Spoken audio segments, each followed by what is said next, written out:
What's up, everybody? It's Man of Low Moral Fiber here. My name's Luke, and in this video, I'm going to be continuing my level 1 to overpower level 8 playthrough.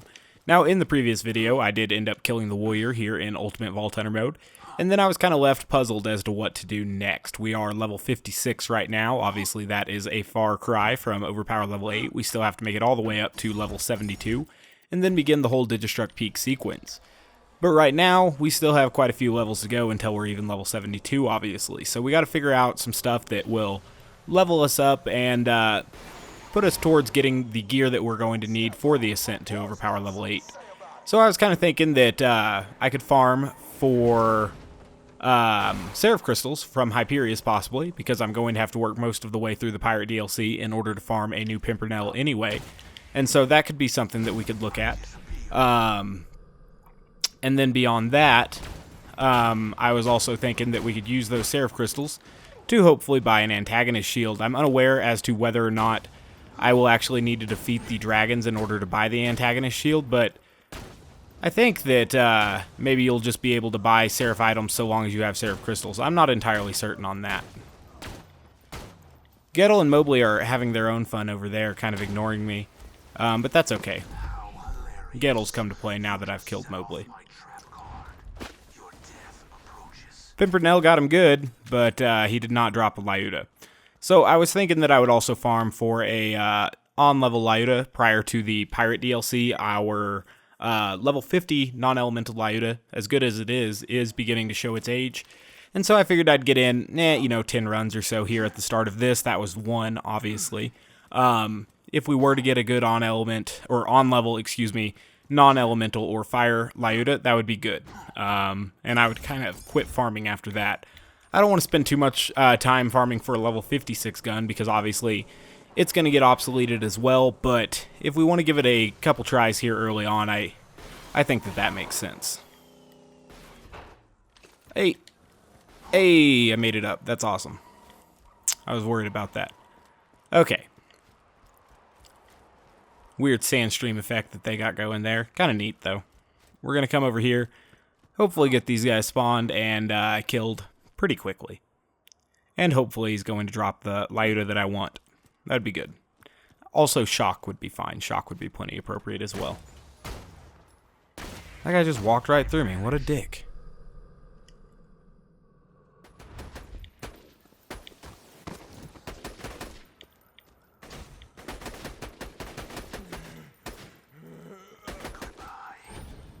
Nothing, huh? Still tough. Okay. I don't know how many times I want to do this. It begins to get boring after a while. Not a huge fan of it, to be entirely honest, this whole quote-unquote legitimate farming thing. It's just boring. You know what I mean? It kind of keeps you from going on to the next part of the game. Some people feel as if it's the key or the foundation to the Borderlands experience, and I disagree. I mean, I like the gameplay, but I'm talking about the end-game gameplay there, the actual fully built out and geared version of the gameplay. Some people seem to like the boring stuff, that gets in your way of getting to what I believe is the best part of the game, and this is definitely one of those things that just kind of gets in the way. Right now, I need a better Lyuda, and there's no way for me to really force myself to get one. It just happens, or it doesn't, and it's just kind of boring. I mean, it's just not that fun. I would rather be doing the Pirate DLC than save quitting here over and over again, trying to find a better Lyuda. It's just not really my cup of tea.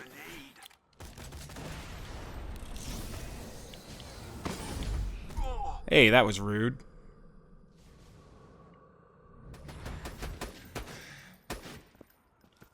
Still nothing.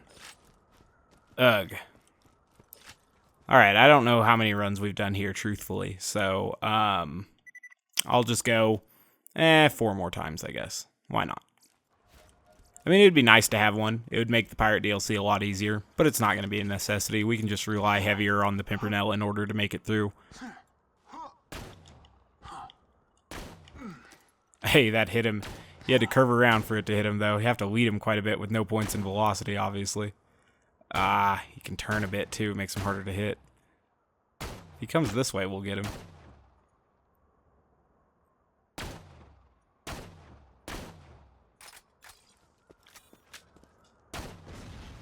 There we go.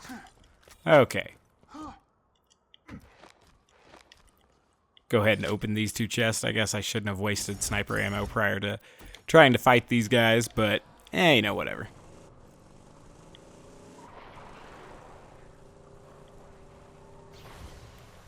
Try to hit our gap again. Or our ramp, whatever you want to call it here. Zero, you decided to climb out this time? You dick. Should have done the glitch out like you sometimes do. I don't even know. And my car's still up there. Are you joking me? Piece of shit. Ugh, that sucks. That sucks even more. They just spawn another vehicle and it tries to kill you. That's neat. Good job, game. Bravo on your performance there. Truly spectacular. Alright, so let's go over here and we'll get another vehicle and then we'll get up there. That's another thing that I just don't understand how that could possibly be construed as something that adds to the fun or adds to the experience. It definitely detracts from it in my mind, you know. As soon as you kill a vehicle, just replace it with another one spawns in the same damn fucking location. That makes it more fun, right? Yeah, that's awesome. Also, a great part about vehicle combat in this game, or just vehicle missions, etc., is that you don't get to use your character's skill build or anything like that at all. You just play some poorly tacked on nonsense piece of shit portion of the game, which is the vehicle stuff. Obviously, I have expressed my disconsent or disconcern, whatever, with the vehicle missions, namely the death race, that stupid one in the pirate DLC. Basically any mission that relies on vehicles. It just, you don't buy a racing game to play the gun missions. You know what I mean? Like, obviously the driving mechanics and vehicle combat in this game is not up to par with the rest of the game. It is absolutely not. And so forcing the player to experience that instead of giving them that as an option to experience if they choose to is definitely a mistake in my mind. Just garbage stuff there. And obviously I am choosing to use the vehicle to get up to these guys, but why make the vehicles especially irritating to use? You know what I mean? Like, why just spawn bandit technical after you kill a bandit technical? It's just kind of stupid. Alright, so Gettle's being a prick. This is why we need a new Lyuda, basically, because sometimes enemies get the upper hand on us like this. Even after all that work, he decided to still be a chump on this little thing. Whatever. Lobbed transfusion there, whatever. I don't give a shit. I just want a better Lyuda. But we're not going to get one for some time, I don't imagine.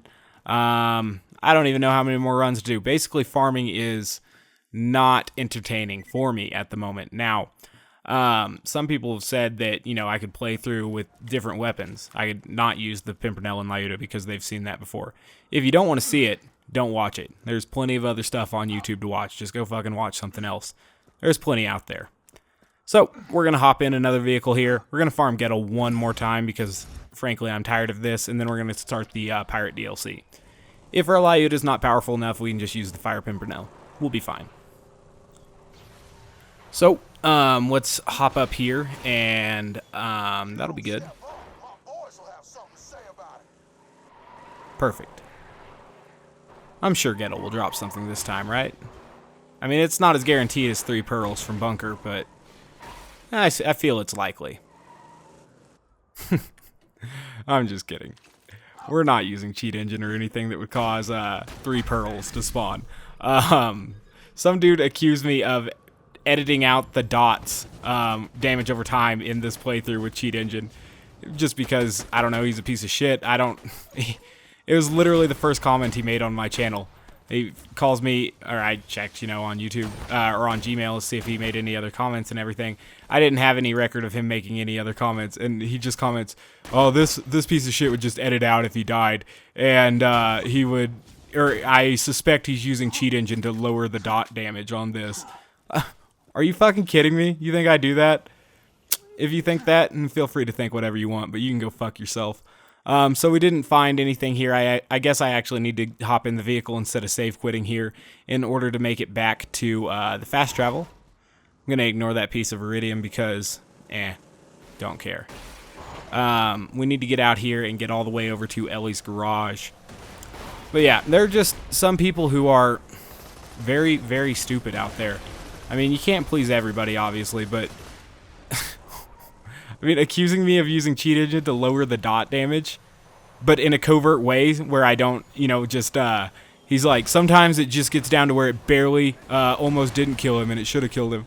Like, I don't even know how to do that with cheat engine. I really fucking don't. And honestly, I don't think anyone does, very well, so yeah, I didn't do that. If you think I did that, that's great. I didn't travel to the right place here. I meant to go to Oasis. Clicked on the wrong one. That's alright. So, we're going to start this pirate DLC here. I don't know how far we're going to go into it, but we'll do a little bit, obviously. The start of it is rather aggravating. They do this slow-paced start, not only in the main game, but then in several of the, or most, all of the DLCs as well. I don't really get that. You know, the player's already been introduced to the game. Why not hit them with something, you know, a little bit more fast-paced in the DLC? They liked the game. They bought the DLC for it, you know, presumably. So why not make it faster for them? You know, why not speed it up? These are experienced players that are, you know, coming to this DLC. I don't feel as if you need to introduce them so slowly or start them so slowly. Luckily, this one picks up and becomes pretty fun. So, as we're going to start this, you know, obviously the goal is to make it all the way to Hyperius or Gibbed. Obviously, we can farm Gibbed with the gate trick and the singularity grenades if we want to. And we can farm Hyperius with Boar, so that'll give a great opportunity to acquire Seraph Crystals and, you know, also a large loot pool drop from the raid bosses as well. You know, they drop a various assortment of gear. They obviously have some drops that are weighted higher than others, you know, probability-wise. But the main thing to note is that we'll have an opportunity to get better transfusion grenades, better, well, not better relics, because the relics we need to farm from loot midgets in specific. But, you know, better shield, better transfusion grenade, better class mod, all that stuff is available to us there. So, we'll look into that. Looks like we got a Curse Pirate to start here. Ooh, and then a Shock Sniper out there. So we need to get that Shock Sniper dead. Excellent. Powder Monkeys present a fairly large critical hit target, and so that works out well. They're definitely easier for Sniper Zero than Melee Zero, where they can sometimes be rather aggravating with their ability to either block melee or kill Zero post-mortem. I really don't like the ability of some enemies to kill post-mortem. It is something that I'm definitely not a fan of. So I definitely played poorly there. That'll have no problem getting us a second wind, though, and so that's good. All right, so we need to figure out something to do here. We're in a little bit of trouble. There's a dude with fire damage. We'll get him. Yikes. So going in to fight for our life there wasn't truly intended, obviously, but we got out of it pretty quick.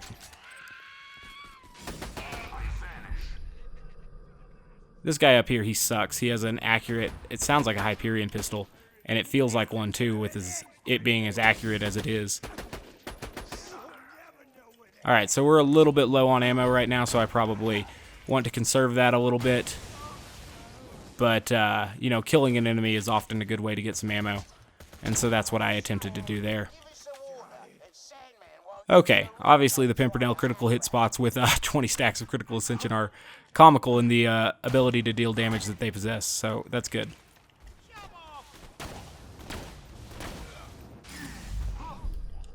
Ooh, did he hit me with that corrosive dot? He did not. The stink pot kind of sucks. I was trying to get him with a good Pimpernel there, but did not. Whatever, we got past it. Alright, so we'll go meet this dude for the third time, and then we'll have to do this whole introduction thing for the third time, because that's just how things work, apparently. And so that'll be fun. I guess I could use my badass invader if I wanted to. Yeah, it's a decent transfusion. I don't know what to do with it. I am Shade, and you are the coolest person I have ever seen. Please don't go. Please. Hey, also we'll get to do the treasure room, right? You know, before Hyperius, so that's good. That'll be good for us. I don't know why I'm keeping that singularity around. So, yeah. We'll sell some stuff there. Now we gotta talk to this fella. We gotta do this thing. It'll just take some time. She's set up in warm water. You'll need a sand skiff to reach her. Use mine. It's the least I can do for the stranger who saved the many living people of my town. But yeah, like I said, I don't really have any quote-unquote proof that I'm not using cheat engine in this series, but know that I'm fucking not.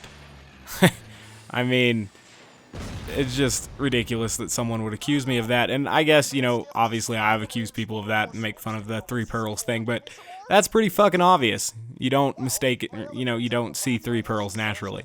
Nothing I've done in this series other than the save state, you know, read only on the Pimpernel farming. Yeah, that's the only thing that wasn't quote-unquote legitimate, so pretty stupid. Can I talk to multiple of these idiots at once? I don't think I can, right? God, that's awful. Oh,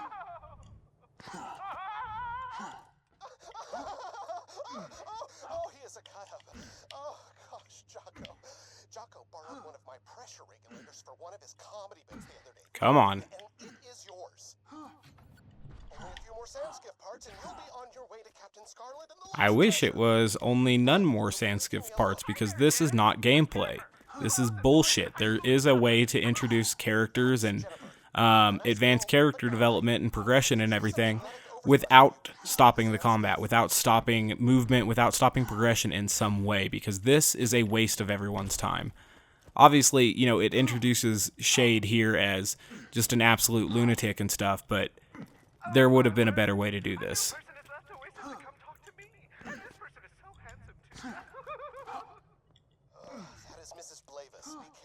You know, maybe we could have fought enemies, you know, while these guys come in or while we look for the part. I don't know. But you build the whole game around skill progression and gear acquisition, and then you get to use neither for this shit. It's just stupid. And even if you know where the parts are, you can't pick them up until the tapes quit playing, which I don't see the benefit in. You know, if you really want the people who think that's cool to experience that, they will choose to experience that. It's not that they're going to skip the dialogue that they want to hear. But those that want to skip it, in my opinion, should be allowed to skip it. I don't see any negative consequences of them having the ability to skip some of this nonsense. But, you know, it's still a great game regardless. Obviously, I'm playing it here. I love the game. But that's why I have some criticisms of the game. You know, it could be better, and I just, you know, wish it were. But, yeah, you know, such is life. Tell me about it. How is your family? That is a great story, Lionel. Friend, I believe he has an... I like how these things lose slag when they go underground. That is fun and interesting as a game design. Yeah, that's just neat. I also appreciate their ability to cause death sentence corrosive damage over time. Sandworms are fun enemies. Which is why we're going to leave some of them be. And go fight this one over here. So we got a little bit of walk to do to get to the Sandworm Queen, and then obviously we have a significant amount of walking, you know, to get back to there. But after that, we can really kind of start the actual portion of the DLC that matters. Oh, good. I like that he avoided slag. Or she, I guess. She is a queen, after all. There we go. I think I outranged her here. I think that I was so far away that she didn't really want to deal with me. That's fine. She can die. Alright, so let's go put all of these parts on to the sand skiff there. And then once we do that, we can get on to meeting Captain Scarlet, you know, after a needless walk back to Shade as well. But yeah, we'll get on to meeting Captain Scarlet and then go into the Hater's Folly. That'll be cool. And then we can kill Sandman and stuff. That'll be neat. We're making progress on leveling up to 57 as well. I'm not exactly sure how much experience the raid bosses give when you're not max level. I've always kind of killed them at whatever the max level was at the time. So I don't really know, but we'll find out. I have to assume that it's a decent source of experience. You know, it should be, right? I would hope.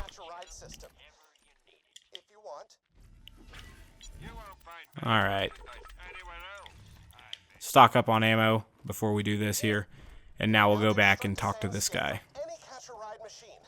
Before you go off to meet Captain Scarlet, though, you must return to me. It's weird he says that you may now construct a sand skiff, but you have to talk to him first. You can't construct a sand skiff until you come back to him.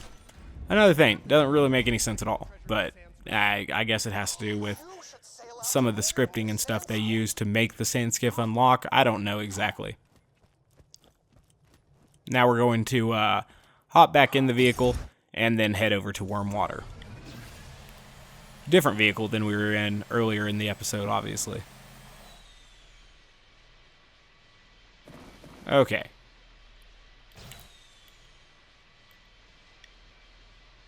So we'll go over here and that will get us to Wormwater. Not that first exit I took, but this next one. And then we'll have to kill some sand skiffs and stuff, meet Captain Scarlet, and then we'll get the mission to go into the Hater's Folly, so that'll be good for us. I do like these big-ass skeletons. I think that's neat. Alright. It's definitely a large map. The scope adds something to it here, but luckily these vehicles move pretty quickly across these sands, and it doesn't take too awful long to get to Captain Scarlet. Once you're here for the first time, then the fast travel's there, so it's a lot easier to get back here, obviously. And I'm being attacked. Great. Wonderful. Hey, stranger, you give me a hand with Sandman's boys. I'll make it worth your while, alright? Alright. In a different game, that might imply something different. Games are going heavy on the sex stuff these days. Kind of weird. I don't know. Like, I don't mind it. I don't have, like, an opposition to it. But I don't really find playing the sex minigames or not minigames, but the whole progression of the sex stuff in Mass Effect or The Witcher, I don't really see the benefit of it. I just kind of skip all that nonsense. If I wanted to do that, there's real people to do that with. I guess there's some benefit to it to some people. Some people just really like simulators, you know? People play The Sims and create relationships there, so I can understand it. For me, it's not a huge deal for me, though. I'd much rather, you know, deal with combat and stuff that can't be done in real life, obviously. And when I say can't, I mean shouldn't. Well, you can't go completely invisible in real life. That's what I mean. Alright. It's the same thing with books for me, though. You know what I mean? Like, why would I want to read a book about some lame person's sexual escapades? I'd rather read, you know, Game of Thrones, The Song of Ice and Fire stuff, where, you know, I guess there's some of that in there too, but the whole thing's more grandiose. It just,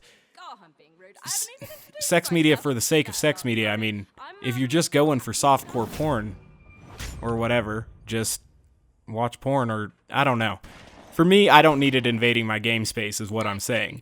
Like, if they over-sexualize Captain Scarlet here, that wouldn't be something that I was totally into, you know, if she was, like, real into the player and everything. That was another thing I didn't really like in the pre-sequel. Like, I played as Athena at first, and that annoying Australian bitch just kept fucking talking about how attractive Athena was or whatever.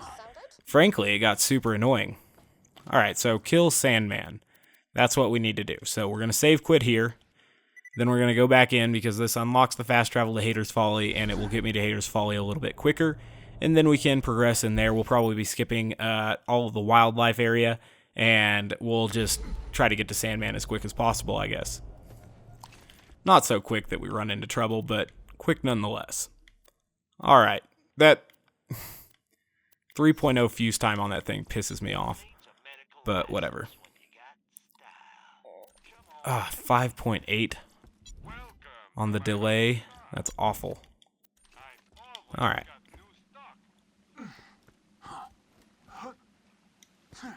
So, as we progress in here, there are going to be 2 super badass pirates. We'll deal with them swiftly. Whoa! He kind of came out before he was supposed to, in my opinion, but whatever. Alright, that was kind of weird to me. I guess they can do that. I didn't know that, though. So, learn something new every day. I'm sure I knew that, I just forgot somehow. None of these have slagged him yet? Okay, perfect.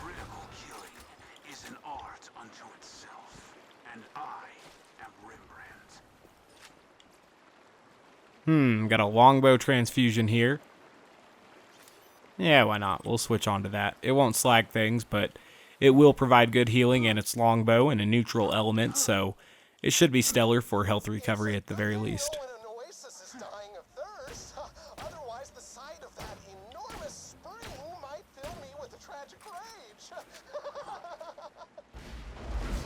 Shade being a bitch and everything. He does that. Crystalisks down here are pretty scary. I mean, everywhere they have the potential to be dangerous, but these cave crystalisks in particular, they seem to throw those big exploding chunk bombs more often than other things, and as a result, it makes them inherently more dangerous. Speaking of things that are inherently dangerous, fossil skags are pretty aggravating. They do obviously do that roar, though, and that can make them fairly easy to kill, but,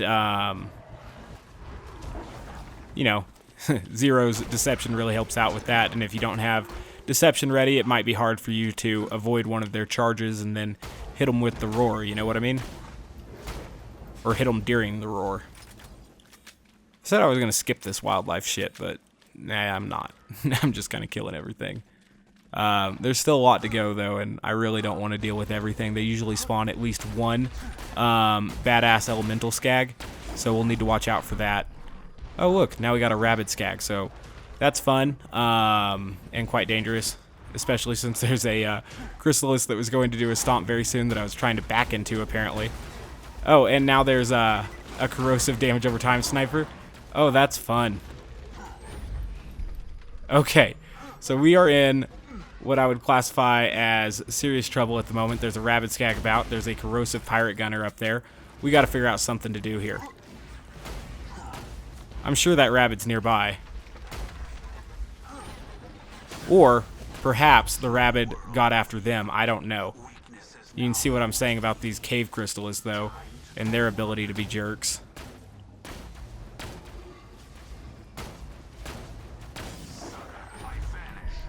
Hey, look. I didn't find the rabbit. I found a fossil skag. So that's scary, primarily in the fact that I don't have any... Hey, look at that rabid skag go. I don't have any grenades, so we gotta figure something out here. Yeah.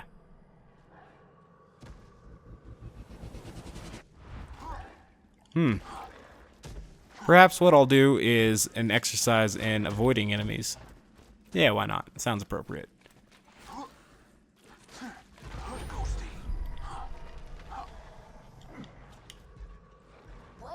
Okay. So you can kind of see our rabbit friend here, just kind of hanging out. Had to make him mad, though. Wow. And now he's going to kill me, like almost undoubtedly. But no, oh my god, somehow made it.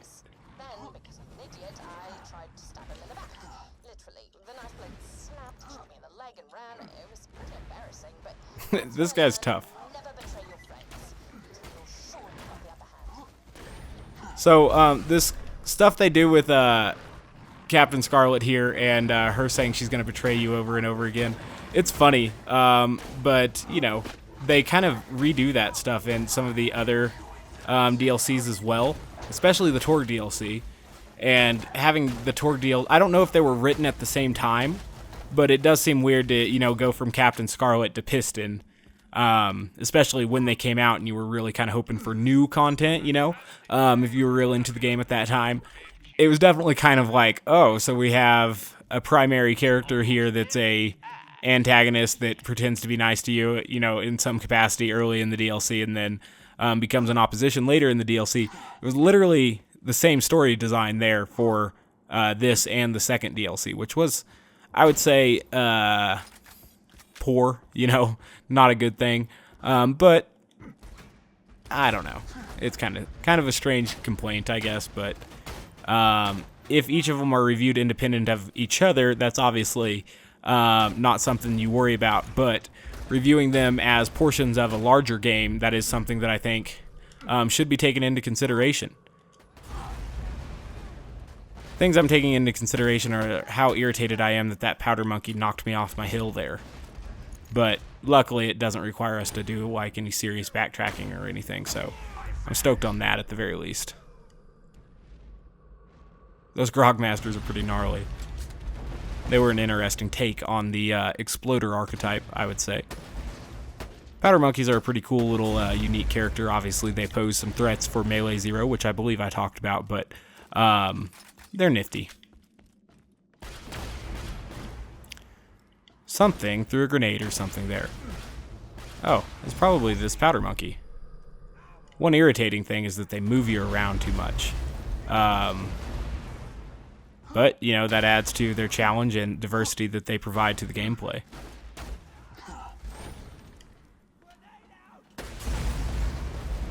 Damn it. I hope I'm not stuck. Okay.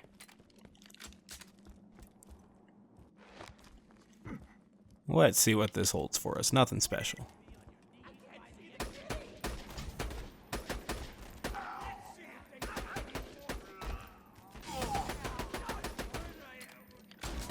Alright. So we're doing okay. There will be some more enemies spawning up here. I'm surprised that we haven't yet seen a Buccaneer. I thought that some of them were guaranteed spawns, but... Oh, there we go. There's a Buccaneer. I was gonna say, like, usually you see a few more Buccaneers than that. Wow, that guy took no damage from that. He's a tough little cabin boy. Furious in nature, apparently.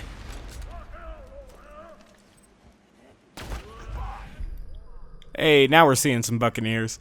Just as I said, you know, where are the fucking Buccaneers? Look how many spawn. So that's cool. Get a sniper there. It keeps my ammo up high. Obviously, there's some boxes here that I could scavenge as well, but we're okay on ammo, really. Some more enemies to spawn before the gate to Sandman, and then we'll obviously have to deal with Sandman and Big Sleep, so that'll be fun. Just ignore him. He's talking crap.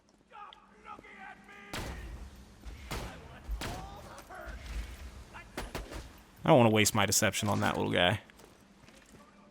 Another interesting thing about them is that they don't blow up post-mortem like, you know, the Suicide Psychos from the main game do and the Exploders do. Interesting.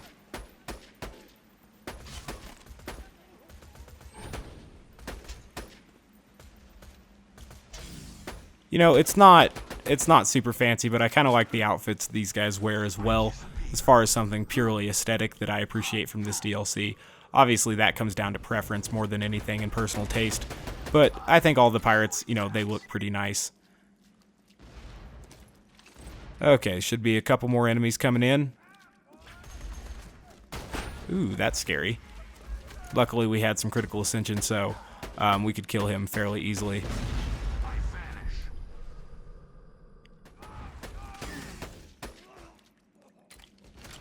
But obviously, I cheat my damage over time out, so damage over time doesn't really matter, right? Are you kidding me? Some people, dude. Like, he was totally fucking serious, too. He wasn't joking. Alright. So we're going to collect all this stuff, and then we'll go up here. Some people are quick to write off stupid people as trolls or... you know, those who are doing something for shock value. No, some people literally just are stupid, and they totally believe 100% in their mind that they're right. It's just the way it is. Alright, so we have max sniper ammo. We have over half our grenades. We have 5 grenades. It should be enough. Unless some of the accompanying enemies spawn with shitty weapons, or Sandman himself spawns with a shitty weapon. That could be bad. Big Sleep, though, should be fairly easy. Obviously, he's quite large, and large enemies are almost always more susceptible to the Pimpernel. And so, he should die pretty quickly. And then Sandman, I believe, doesn't have a ton of health, so we should be able to knock him out pretty quickly as well. Alright, so Big Sleep has a shield. We'll work through that, and then obviously his health will melt. Okay.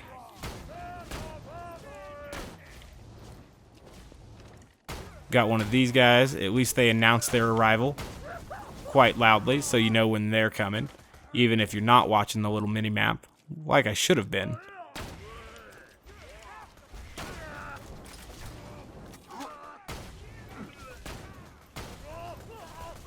Alright, a couple more enemies here before we get to Sandman himself, I guess. Alright. Ooh. Got an asshole with a corrosive gun up here. You look so tiny from up here. That's funny that they make him say you look so tiny from up here. Alright, so I need to figure out a way to kill this guy before we get corrosive pistoled. And that's good. So do they just keep spawning these guys to kind of annoy you while you fight Sandman? They do. They just keep spawning one at a time as soon as I kill one. That's weird. Oh no, now I guess I'm finally done with them. So that's good. Alright, so that's a spy class mod. Not that I really need that, but ooh, I didn't know about this little chest. We'll open it.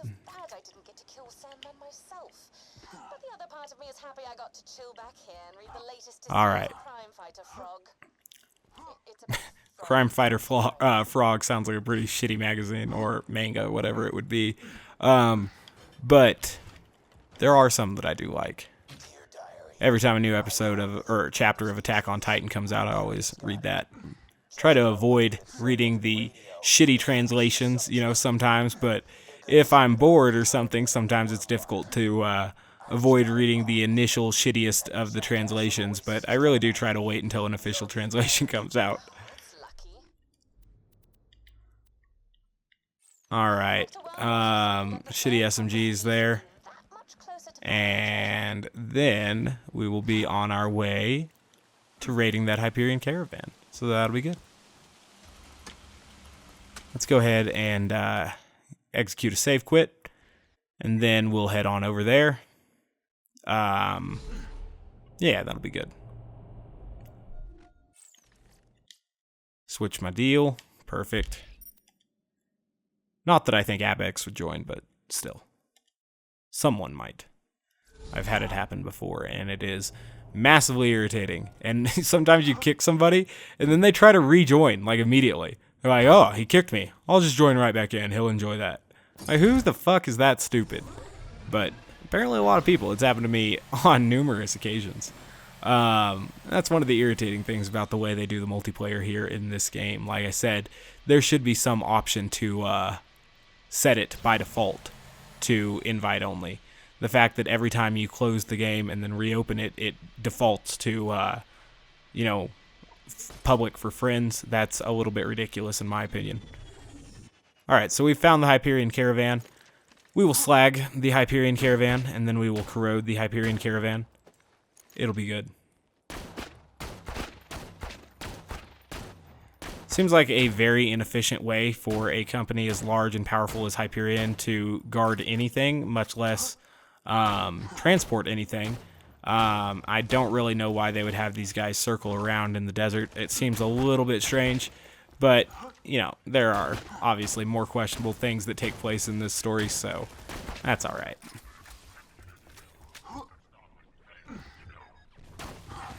Oh, that thing's not even close to dead.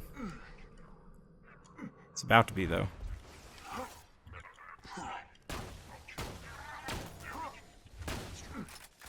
Excellent. We'll also get to see these two red chests. It should be interesting. We'll take this because it will start all of the friendlies spawning, and that'll be good. They're not really that friendly, I'm kidding. But I want to kill them nonetheless.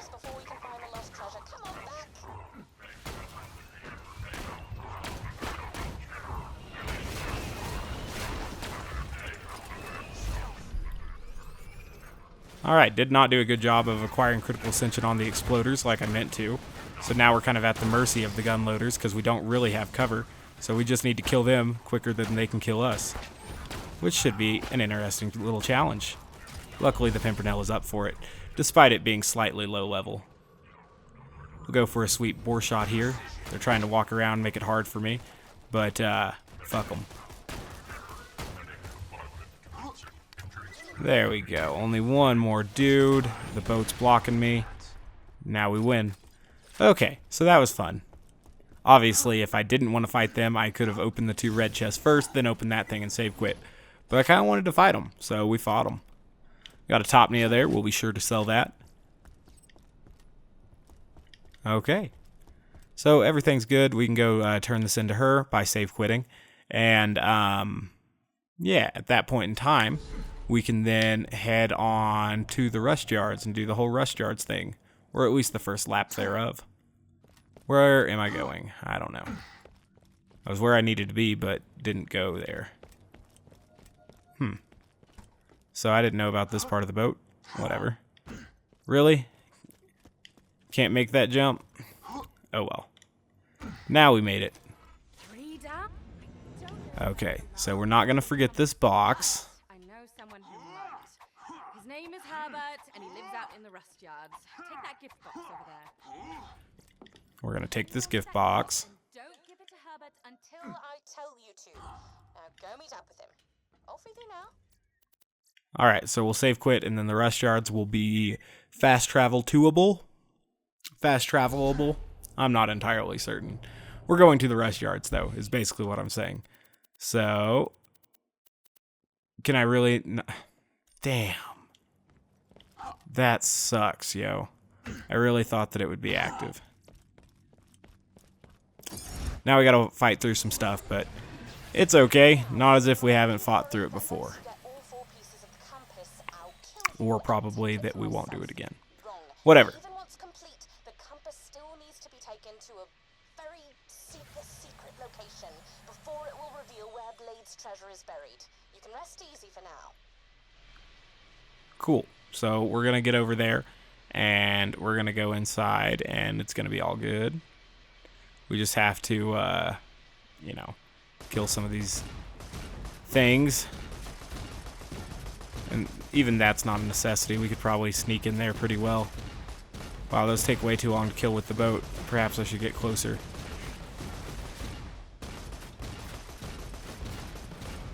Come on. That rocket's incredibly inaccurate. Alright, there we go. There's one more here. I will kill it with our more effective methods. Namely, slag Pimpernel to corrosive Pimpernel works pretty well. I don't even know if those things can be slagged, though. I'm assuming they can't. But there are some things that don't turn purple that can very well be slagged. So, that'd be something to watch out for, I guess.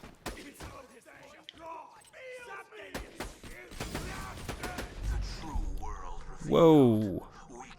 Tell you what, those Grogmaster things, they are damn dangerous.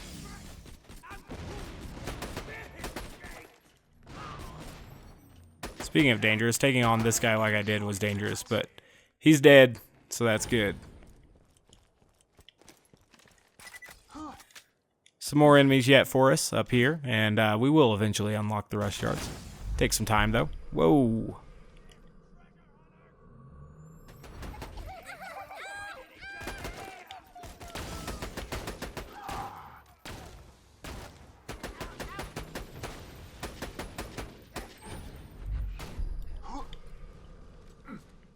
Crap, those things have a huge explosion radius, so I wanted to be a little bit careful there. Okay. Lyuda definitely showing its age, but, you know, still does well after we get a little bit of critical ascension, I guess. Now, these things are awfully aggravating. They have powerful weapons. They're dangerous. I don't like them. Don't like them one bit. I was wondering where that thing was. I was like, I know there's a gun turret around here somewhere.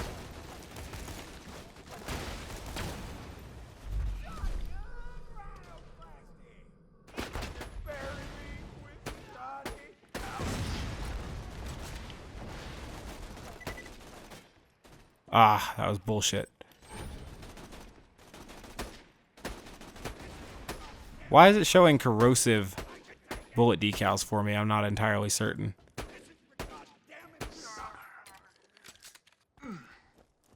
Alright, there will be a badass pirate in here as soon as we open the gate.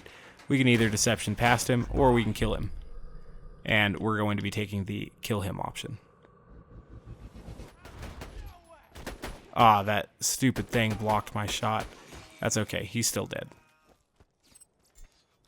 Now we'll have access to the stupid rush yards. And we're only 6 iridium away from being able to buy that last grenade SDU. So we should be able to get that after this lap, so that'll be cool. Then I can, debate when I want to accept the sensor bot quest in order to get a new Pimpernel. Probably not going to be doing that right away. Because, then we'd have to reset UVHM when we need a new one again. So that's undesirable, and we'll try to avoid doing that unless we feel that we have to. And obviously we will eventually have to. But right now we don't have to yet.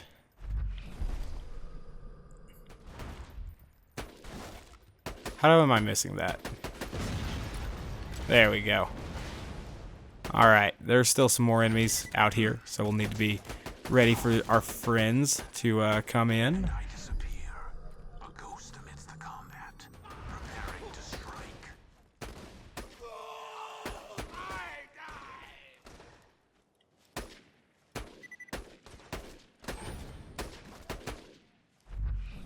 There we go. Is that a powder monkey? It sure was. He's not very good at hiding.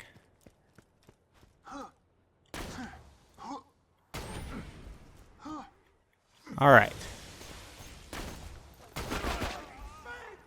That was awesome.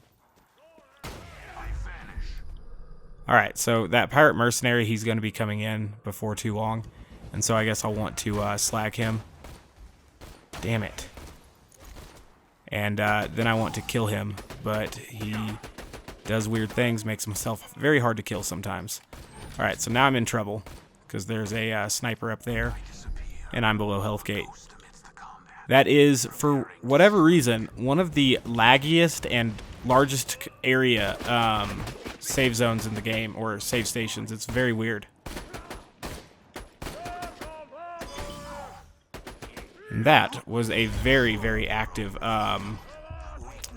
pirate there. Made him hard for me to kill, and then once these anchormen get started, they can deal some major damage very quick, and their attacks are just spread out enough to where health gate doesn't protect you, so that was my bad there. I shouldn't have died, but sure fucking did. Should have taken better cover. Oh well. Let's get a little bit more ammo before the next section. It can be a little bit difficult. It's not that bad, though. I guess I should, at the very least, get health, though. That would make sense to me.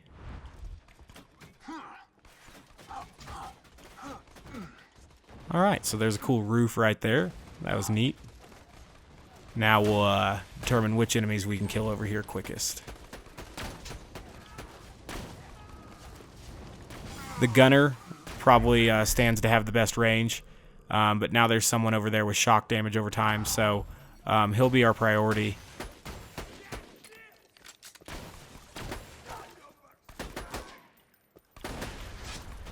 Ah, that stupid grenade. Excellent. Get back above health gate here.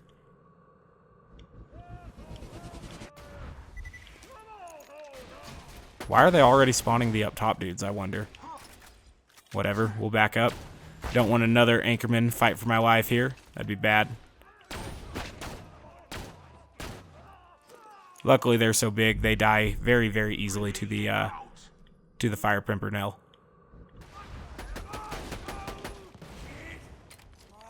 Okay. Damn. See, they usually don't spawn the powder monkeys till you get down to 1 or 2 of these enemies, but perhaps I've always just killed them in a weird order, and these guys aren't part of that particular requirement.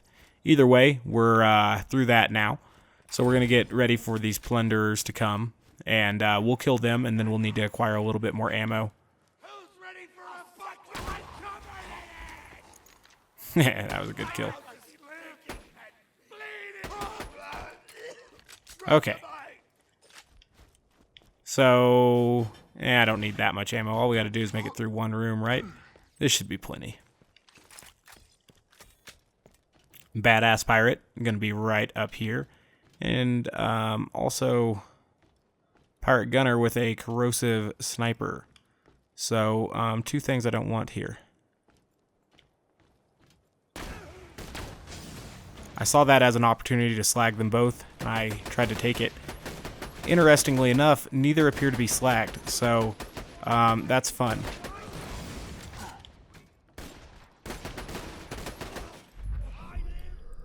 Oh my gosh.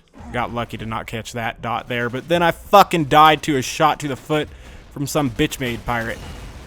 Whatever, we got up. I need to quit fucking dying. That's embarrassing.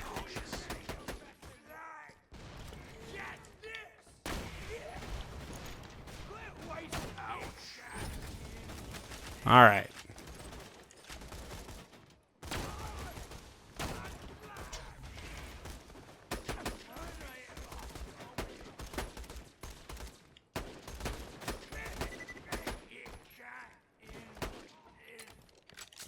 Alright. Now we're good to proceed. I want to jump from here to that rail, and I missed it. Oh well.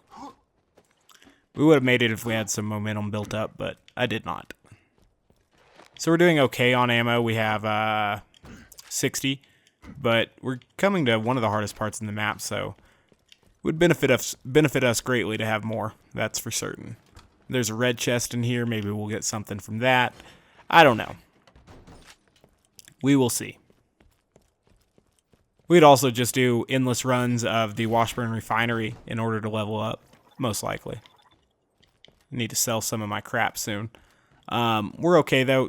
As soon as you walk out here, there's always going to be several enemies that are spawned and ready to come. Pirate mercenaries in this particular area can be especially aggravating.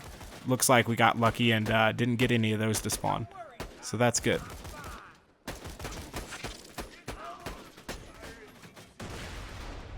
I like how a lot of bandits talk to their guns, and talking guns do exist, but none of the bandits ever seem to have talking guns. Damn it, that guy wrecked me. Oh well. So there should be some enemies spawning back there eventually. Ooh, including a fun pirate mercenary.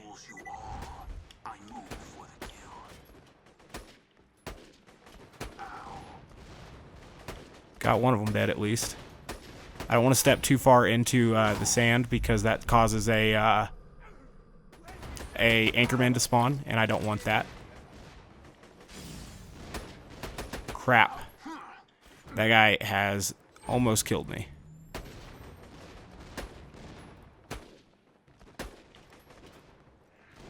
There we go. Okay. So I don't imagine those transfusion trails will get all the way to me. But I can hope.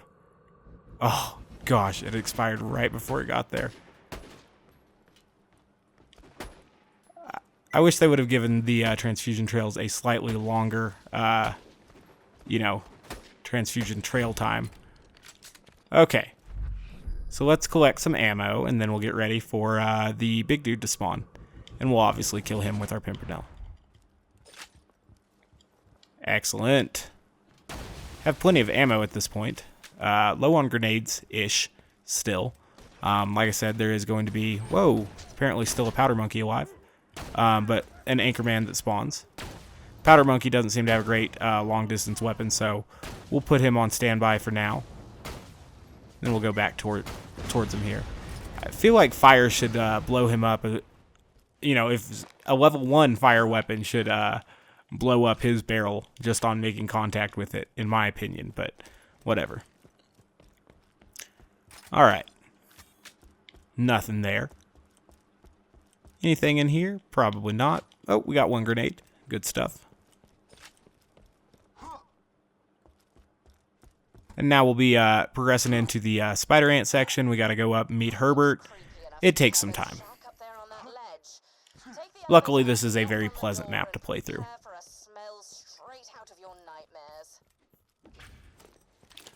The spider ant should be pretty easy now that we have a fire pimpernel, obviously, so that'll be cool.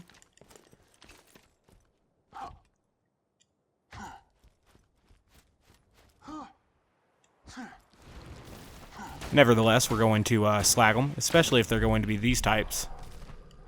Those are not spider ants that get made easier by a fire pimpernel, but they're dead nonetheless. And that's what matters.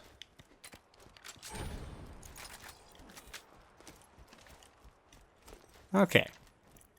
So we'll go up and we'll meet Herbert, and at that point in time, he'll tell us that we need to go collect all of his tapes. We'll do that. And then we'll need to do the next things as well. No.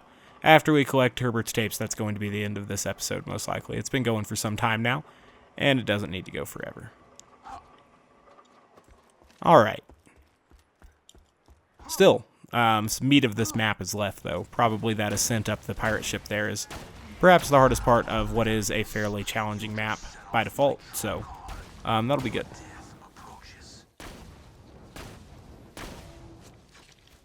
Blow that thing up.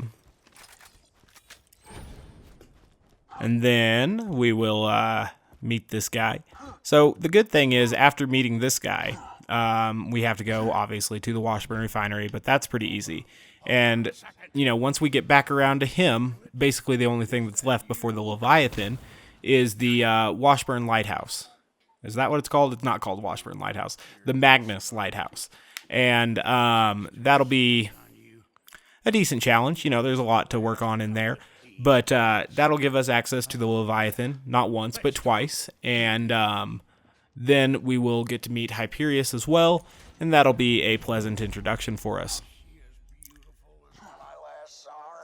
So he's going to do his creepy thing. I guess we're almost level 57 now.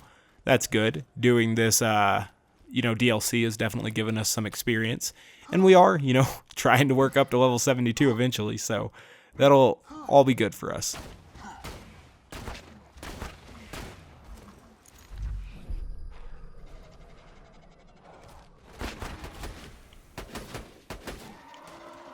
Alright.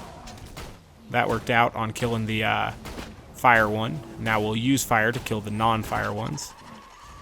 Might need to slag these ones here. Once you slag those ones, they look like the really tough ants from Digistruct Peak, which is kind of neat, but it's cool that they can actually be slagged because it makes taking them out pretty easily. The ants in Digistruct Peak are tough not only because they can apply slag to you, because they have a ton of health, but also because they can't be slagged. And they also deal a ton of damage just with their fairly large radius attacks as well. So those are tough enemies, and here at least they stand a chance to knock you into the abyss, which for most people is undesirable.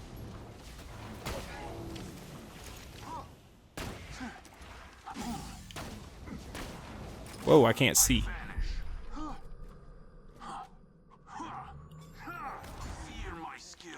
There we go. Melee zeroed him. Perfect. So we definitely need more experience, but that should be coming. Sometimes they spawn the spider ant procreators over here, which always give a ton of experience. But not this time, apparently.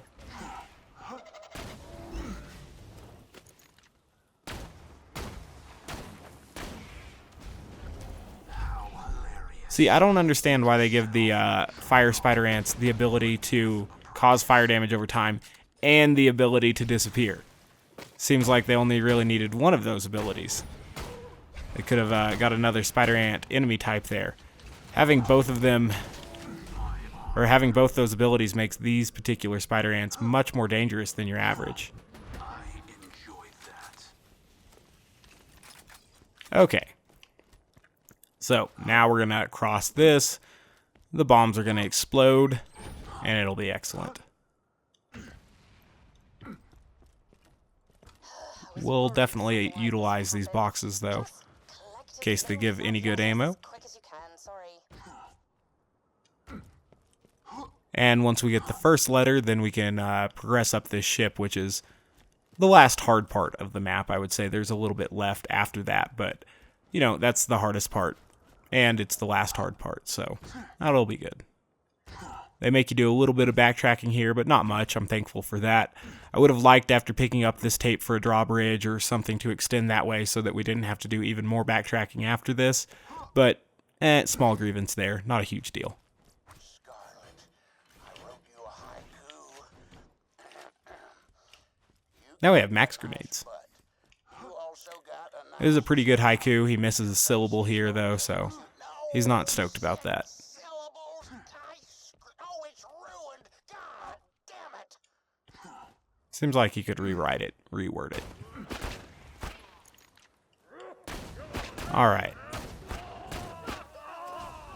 I had a friend who used to come up with some pretty funny haikus at football practice and in text messages. It was pretty funny. They were usually comedically themed. Alright. So, these plunderers, much like a standard lunatic from the main game, really are almost always the bottom of my priority list. They don't pose a threat, so I don't treat them as such. Luckily, they also quickly announce their presence as well, which, you know, usually helps you identify their location and stuff. I'm going to kill this one because he's the only enemy in sight. And then I can use that killer bonus to kill his friend here and acquire some more critical ascension and then use that for the big guy. Perfect. So sometimes you work a weaker enemy into kill skills and stacking skills and use that to kill a bigger enemy. And that's definitely a strategy that I would recommend. It's obviously situational. You can't use it all the time. But when it's there, it's nice.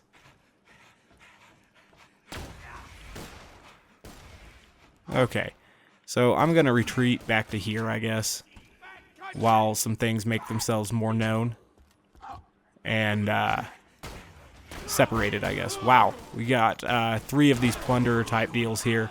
That should be fairly simple for us to take out, especially since 2 of them got stuck there. Enemies get stuck sometimes. Now we got the gunner, who's obviously much more potentially dangerous. Luckily, he got locked into his grenade throwing animation there while I was already trained on his dick, so he died very, very easily. 2 Slag Pimpernel sweet spot shots killed him.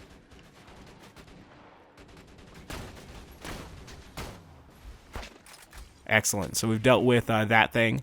At the very least, we won't have to hear it anymore or take damage from it, but that's good. Excellent.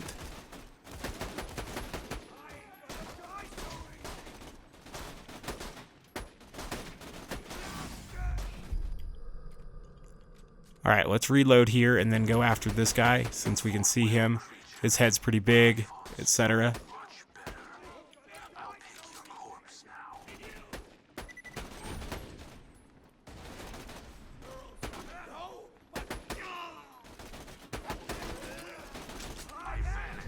Alright, if it's just this guy left, I'm going to charge him a little bit here, and then go kill him. Neat. Alright, so there's a tape up here, obviously, and then there will be 2 more in Spider Ant territory, and then we can return to Herbert after that. Red chest up here, though, might as well check it. Obviously, I have a pretty shitty shield at this point, so hoping for that, didn't get that, but oh well. Recording a person sleeping is pretty damn scummy, and that's the kind of dude Herbert is. Tape number 48. Somebody there? She should have killed him a long time ago if he's filmed her sleeping 48 times, or at least audio recorded. It seems like we have gotten a very, very heavy Blazing Spider Ant run here. I cannot say that that is something that makes me incredibly stoked. Luckily, we were able to kill that one. Unfortunately, one still got away, but we're okay. Rewatching Dragon Ball Z Abridged. That shit's hilarious, man. I'm thinking about watching that as I let this video render here. Didn't quite get that thing before it went underground. That's okay. We can get this 3rd tape and probably just ignore that one. She's so honorable. Don't really need to worry about ammo at this point. Give him a gun to defend himself. Want to stay some distance away from the abyss there.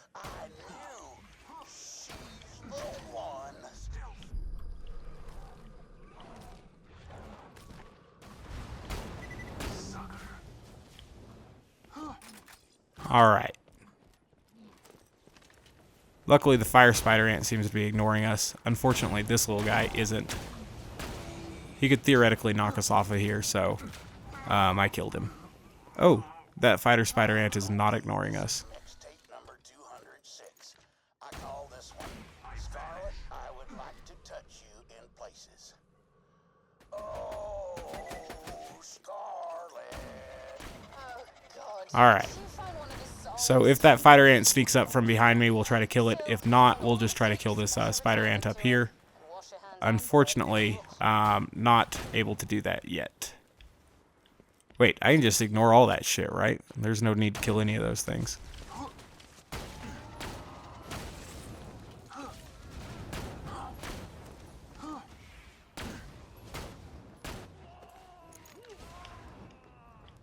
Alright, one more Anchorman to kill, and then we'll be good. Just trying to move in circles so that the spider ant doesn't bother me. He may still try to bother me, but we're just going to ignore him. I'm tired of dealing with it. Alright. Back to Herbert's shack, and then we will go save quit, I guess. That'll be excellent. I'm going to turn on that generator, though, so that I can ride back to Herbert after we go to the Washburn refinery. I'm not certain if it does that automatically for you or not. Okay. So, obviously, shooting this, it's going to break the thing, and we know how that goes. You found the tapes? Once you Sure did. those with the last piece of the compass, Scarlet will have to take me back. The last compass piece is in that chest. Alright. Shot destroyed the last piece of the legendary You're kidding me. compass. Fuck, I hate that. Alright, now we gotta wait for this thing to come down. Then we gotta ride it up. Then we gotta turn that quest in. My bad. Ugh, that sucks. Eh, luckily it's the world's slowest moving elevator, too. It is cool how they repurposed it, though. You know, it was an anchor, and either Herbert or someone else made it an elevator. I think that's pretty neat. Definitely a really pretty map. I quite enjoy the aesthetic here. Obviously, it's another personal taste thing, but I think they did a great job with this DLC and the overall atmosphere of it. Definitely quite cool. They did a really great job with some of the huge set pieces and such. Okay.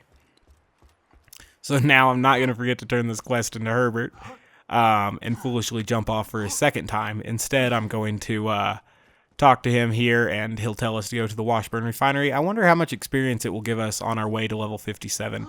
I'm not entirely certain.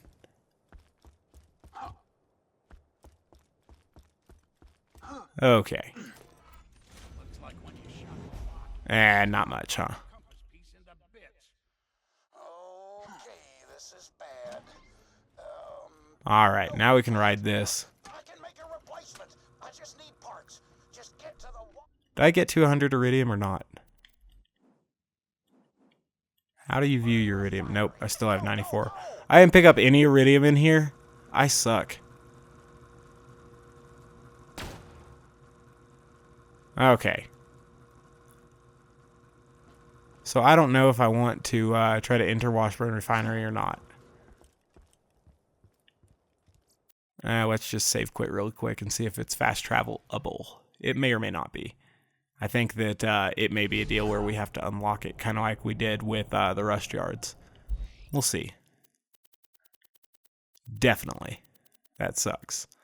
Okay, off to Wormwater. I think this is where I'm going to end it, guys. As always, I thank you for coming by, viewing the video. I very much appreciate that. If you haven't yet taken the time to subscribe, please do so. I'd appreciate that as well. And it'll let you know when the next video I produce, whether it's in this series or not, is available for you to watch. So that'll be good. Blue Diube.